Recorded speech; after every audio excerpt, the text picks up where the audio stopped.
ओम शांति। कैसा लगा आप सबको ज्ञान सरोवर में आकर?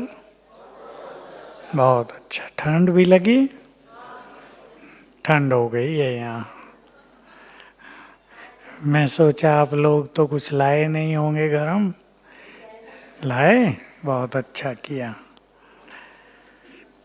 तो यहाँ पर जो राजयोग आप सबको सिखाया गया, सीखा?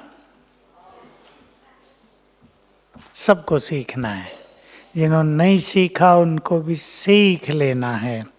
ये राजयोग हमारे आत्मबल को बढ़ाने वाला है। जिसका मन परेशान रहता है, अशांत रहता है, बेचैनी रहती है, डर रहता है, राजयोग उस सब को दूर कर देता है। बहुत बड़ा फायदा। आप में से किसी को भगवान से मिलने की इच्छा होती हो कभी? होती है क्या? नहीं, आवाज तो ठीक से नहीं आई। मेरे कहने से या होती थी? आजकल दुनिया में होती नहीं, कहते भगवान भगवान से क्या लेना देना। आजकल समय बदल गया पिछले 30-40 सालों में।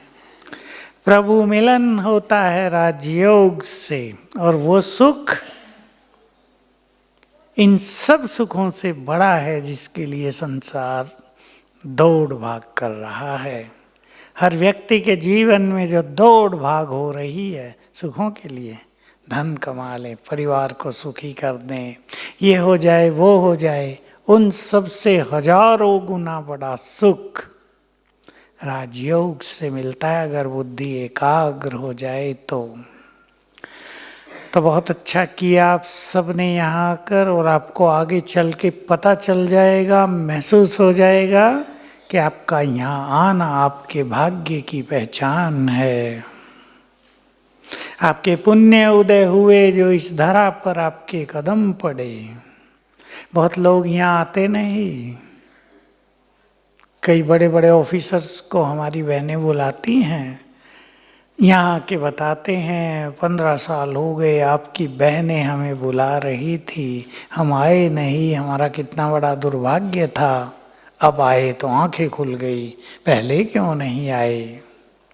कई लोग आ ही नहीं पाते, यहाँ कदम ही नहीं रख पाते। केवल पुण्य आत्माओं को यहाँ बहुत सुख मिलता है।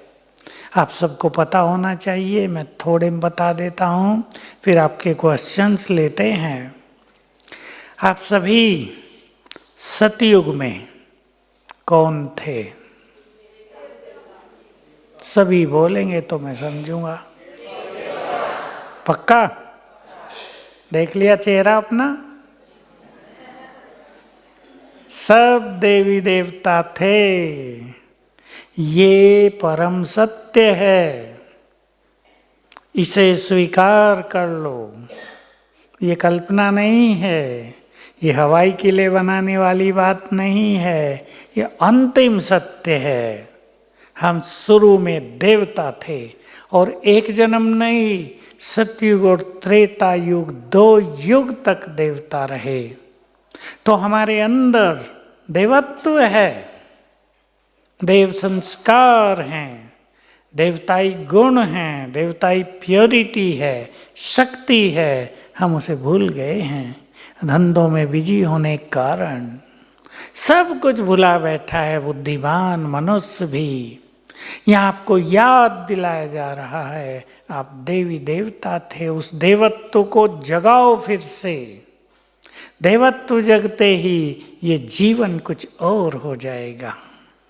जो अनेक समस्याएं उभर कर आ रही हैं देश में भी, वो सब समाप्त हो जाएंगी। तो जिन आपके प्रश्नों का उत्तर मैं जिस आधार पर दूंगा, आ जाओ बहन जी, वो ईश्वरीय ज्ञान है। भगवान ने ब्रह्मा के द्वारा जो ज्ञान दिया था उसके आधार से ही यहाँ ज्ञान दिया जा रहा है। उसी के आधार से हम आपके प्रश्नों का उत्तर देंगे, और हमें विश्वास है कि आपको पसंद आएगा।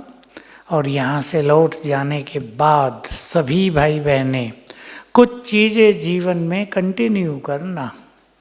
ये नहीं यहाँ तो बहुत अच्छा लग गया और ट्रेन में बैठते ही भूलने लगा और घर जाते ही आधे से ज़्यादा भूल गया और अगले दिन काम धंधे में लगते ही यहाँ का यहाँ, फिर हम अपनी दुनिया में। इससे मज़ा नहीं आएगा आपको। कुछ थोड़ी चीज़ें भी ऐसी ले जाना यहाँ से जो जीवन से जुड़ जाएं। मैं लास्ट में आपके सामने कुछ बातें रखूँगा, आप उनमें से कुछ चुन लेना। हमें अपने जीवन को उस ढंग से जीना है तो जीवन की यात्रा सुखों से भर जाए।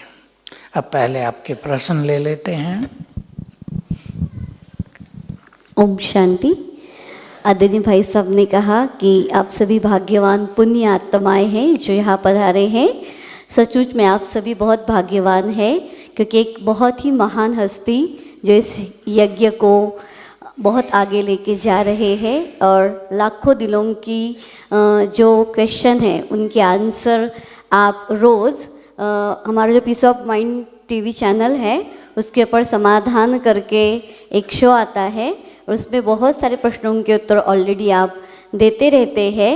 एक वो महान हस्ती जो सभी को स्पष्टीकरण देते हुए ईश्वर के नज़दीक ले जाती है, ऐसे आदरणीय सूरज भाई जी का हम तालियां बजा करके पहले अपनी सभा में स्वागत करते हैं। इनके लिए तो हम जितना भी कहे उतना कम ही है। पहले हम उनके लिए आपके जो भी क्वेश्चन है वो आपसे पूछते हैं। भाई साहब, किसी ने पूछा है कि हमें आत्मज्ञान हो गया है, ये हमको कैसे पता चलता है? आपने भोजन खाया, पेट भर गया है, कैसे पता चलता है?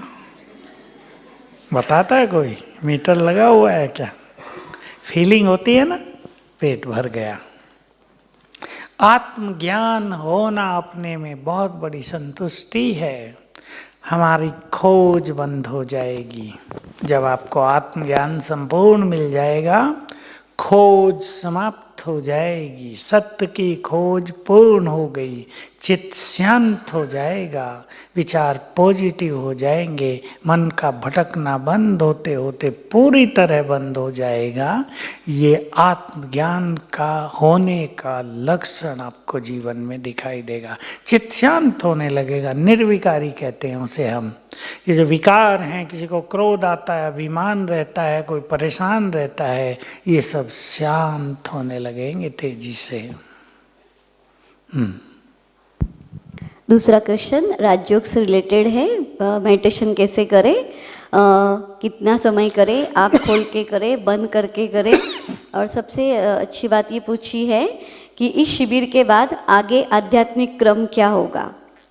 और हर जगह मेडिटेशन में शिव बाबा का फोटो लगाते हैं, तो बाबा मेडिटेशन कैसे करते थे? क्या वो किसी का फोटो आदि लगाते थे? और राजयोग से क्या सबकॉन्शियस माइंड को हम कंट्रोल कर सकते हैं, या स्टूडेंट अपने डेली लाइफ में राजयोग का उपयोग कैसे कर सकते हैं? लास्ट प्रश्न से आपका उत्तर देता हूँ। योग के लिए किसी भी चित्र की जरूरत नहीं, न ब्रह्मा बाबा का, इवन जिससे हमें योग लगाना है शिव बाबा, उसके भी चित्र की जरूरत नहीं, क्योंकि योग अभ्यास हमें कर्म में भी करना है, चलते फिरते भी करना है। ये तो सिंबॉलिक रूप से चित्र लगाए गए हैं, उनकी कोई ज़रूरत नहीं होती। राजयोग का सीधा सा अर्थ है आत्मा का संबंध परमात्मा से जोड़ना।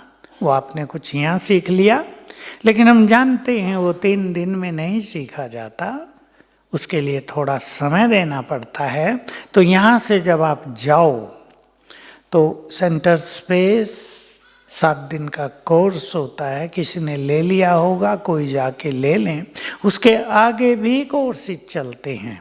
तो ज्ञान, जब तक आपको ज्ञान की संतुष्टि ना हो कि हमारे सब प्रश्नों का उत्तर मिल गया, तब तक आप ज्ञान लें। और ईश्वरीय महावाक्य सुनाए जाते हैं हमारे सेवा केंद्रों पर, वो आप सुनते रहें। दिनों दिन आपके ज्ञान में वृद्धि होती रहेगी। राजयोग से सबसे बड़ा फायदा हर फील्ड के लोग को ये होता है कि इससे मन की एकाग्रता बढ़ जाती है। तो विद्यार्थियों के लिए सबसे फायदेमंद होता है। निगेटिविटी पॉजिटिविटी में बदल जाती है, जो आजकल की बहुत बड़ी आवश्यकता हो गई है। मनुष्य बहुत निगेटिव होता जा रहा है, इसलिए आप किसी भी एरिया से कनेक्टेड हैं, आपको वहाँ इसका फायदा ही होगा।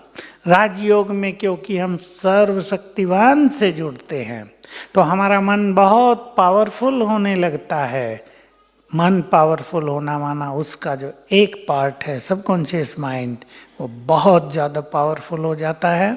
और तो तब जो संकल्प आप अपने सबकॉन्शियस माइंड को देंगे वो उसे पूर्ण करेगा। सबकॉन्शियस माइंड के बारे में मैं बता दूं, ये इंग्लिश शब्द है, इसको अवचेतन मन कहते हैं। और एक आम भाषा में जो आप लोग बोलते भी होंगे, इसको चित्त भी कहते हैं। भाई मेरे चित्त को शांति चाहिए। चित्त, सबकॉन्शियस माइंड, अर्ध चेतन मन, अवचेतन मन, आधा चेतन। तो हमारे मन की 90% शक्ति इस सबकॉन्शियस माइंड में रहती है। तो मन की शक्तियाँ जैसे बढ़ेंगी, वो 90% पावर और बढ़ेगी। इसलिए सबकॉन्शियस माइंड मोस्ट पावरफुल हो जाता है। इसी के आधार पर एक योगी अपने संकल्पों से बहुत कुछ कर सकता है, उसको संकल्प सिद्धि प्राप्त होने लगती है।